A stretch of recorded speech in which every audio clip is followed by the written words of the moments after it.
Cassie here. Welcome back to my channel, and today I'm going to be sharing with you 5 of my favorite non-romantic relationship tropes. So any of the relationships in our lives that aren't romantic in nature. Number 1 is supportive female friendships. I think there is a big stereotype out there, and unfortunately it's often a true stereotype that women are always in competition with each other. You know, your success is my failure. I can't be happy for you when you get a boyfriend because that's one less boy out there in the world for me to fall in love with. And that is very silly. Both in life and in fiction, I love to see females supporting each other and just being normal people who love and support each other and don't have to always be in competition with each other. One of my favorite examples of this is Liza Miller and Kelsey Peters in the TV show Younger.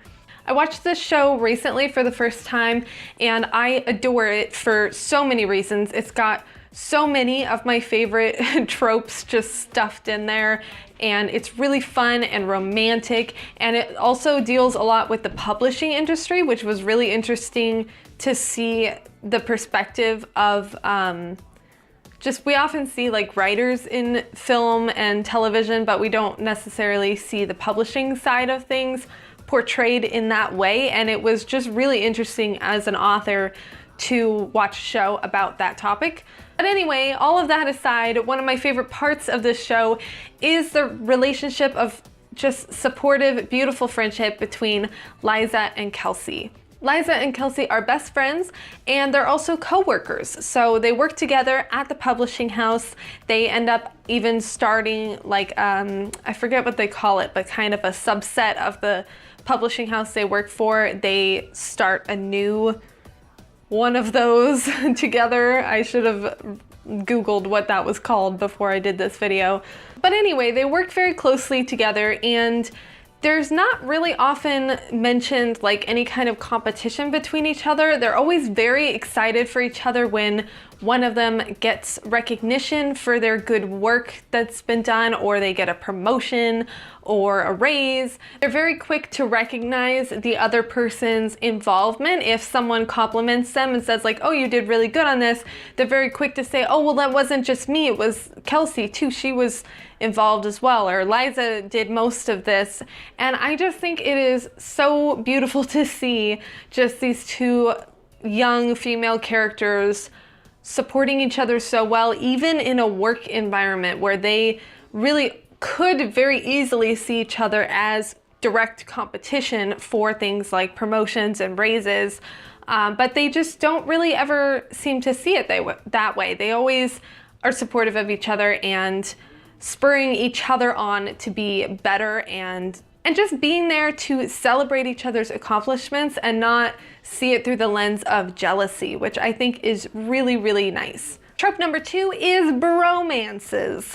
I love a good bromance. I have to say, a pet peeve of mine is bromances always being shipped together. Like people always saying, oh, like they would be a cute couple or whatever. Like, I get it to a degree that if you see two people who are like close, you want, like, if you're like me and you just like to see romance and everything, you want those people to be together. But I think it's really important to remember that like men are often, I guess, kind of, there's like a stigma there about men being emotionally intimate with other men. And I think if we're always shipping these people together, it just reinforces that idea that if a man is emotionally intimate with another man, then oh, they must be gay or they must be in love.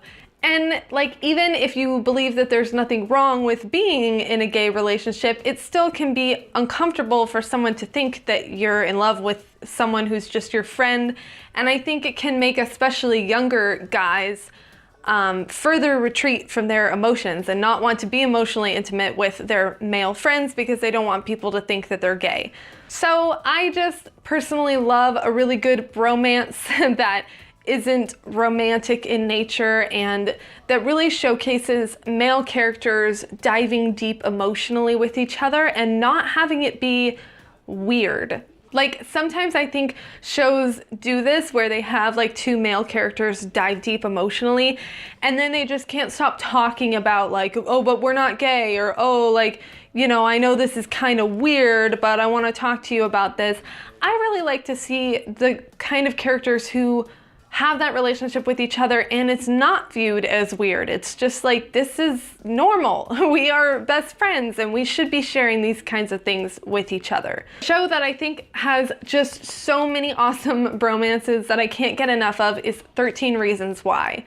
I know, there's a lot of controversy around that show. I loved the book and I also loved the show, but honestly, one of my favorite parts of that show is all of the awesome male friendships. There are just so many to choose from. Especially in season 2, the friendships between Justin and Clay, and Alex and the other guy whose name I cannot remember for the life of me right now. I'll put it right here in the editing phase.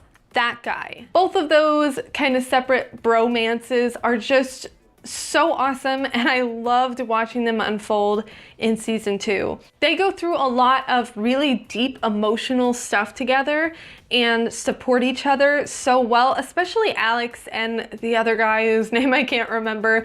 I just really loved that storyline because a lot of the things they dealt with, like with Alex's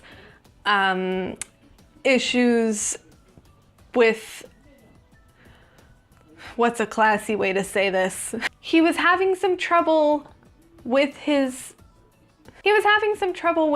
sexual life, we shall say. And I thought it was really interesting to see his friend just coming alongside him and kind of helping him out with that and not being weirded out by it or like, oh, we can't talk about that because it's too gay or whatever. I just really like to see men being deep friends and going through emotional stuff together and not having to like cushion it with a bunch of humor or like distancing body language. Trope number 3 is healthy platonic friendships between men and women. I will be the first to admit that I love romance so much that I often just want any male and female person who are slightly nice to each other to be a couple. But I also do really enjoy it when there are some awesome male and female friendships that aren't romantic in nature and never have been. And it's especially awesome to me when they don't even mention it, like as if it's weird. There's no other character like, hey, when you gonna ask her out? And he's like, oh no, it's not like that, you know? Like, I like it when they don't feel the need to even say that because, you know, men and women can just be friends. It is a thing that happens, and I like to see that in my stories sometimes. A good example of this for me would be Cisco Ramon and Caitlin Snow in the TV show The Flash. I really, really adore their friendship. I think they are so cute together and they have such a like rapport, and they've obviously been really close friends for a long time. And at least so far as I've seen up to like season, I don't know, whatever's on Netflix, I've seen them all. They have never mentioned, at least not that I've noticed, them having any kind of romantic involvement. And neither of them are gay or anything. They're both straight, but they just aren't a couple. They're just friends, and it doesn't have to be mentioned that, hey, like, you guys are really close. Why don't you date? Because they just don't see each other that way or whatever. It doesn't matter. They're just friends, and that's fine.